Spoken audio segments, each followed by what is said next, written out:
বেহেনা সাদা গো সাদা গো পারবে না আমারে আমারে মারিলে সাদা গো দেখবে পরকালে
রক্ত ধরে না পড়বে ততক্ষণ পর্যন্ত চাবুকের পর চাবুক ধরে মালার কথা মন থেকে মুছে ফেলো।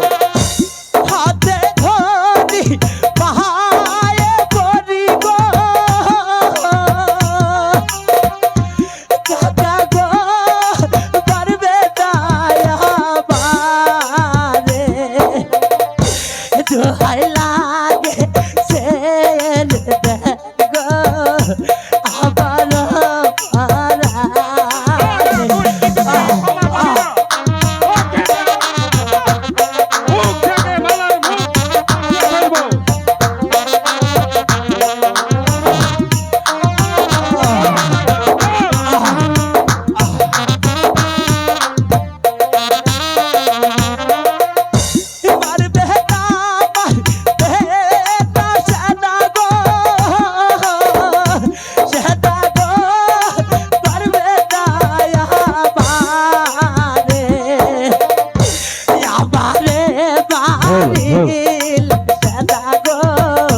দেখবে পরকালে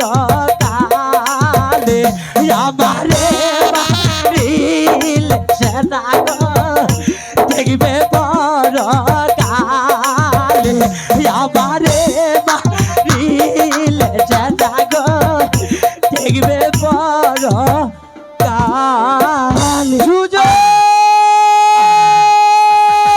না না না আমি কোথাও সুজনকে পাচ্ছি না।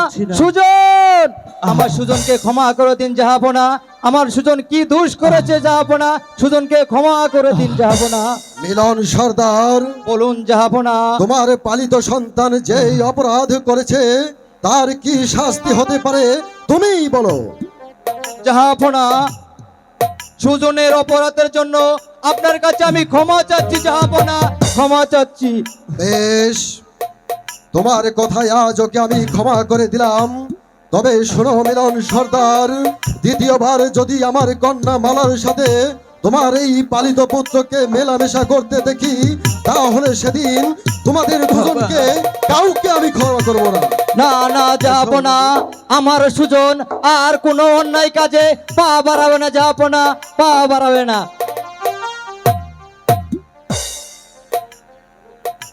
চলুন জাহাপনা, এবার আমরা অন্তপুরে গমন করি। ওরে হতভাগা, তোকে যে আমি বলেছিলাম তুই ওই দলিল দুলালির সঙ্গে প্রেম করিস না। আমরাও হলাম গরিব মানুষ, তুই কেন দলিল দুলালির সঙ্গে প্রেম করলি? কেন কেন? আমরা যে গরিবের জন্য কোনো প্রেম নাই, কোনো ভালোবাসাও নাই।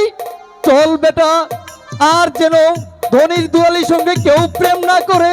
প্রেম যদি না করতি তাহলে এইভাবে চাবুকের পর চাবুকের আঘাত সহ্য করতে হতো না, চাবুকের আঘাত সহ্য করতে হতো না। সুজন, সুজন, আমাকে ছেড়ে যেও না সুজন। আমি যে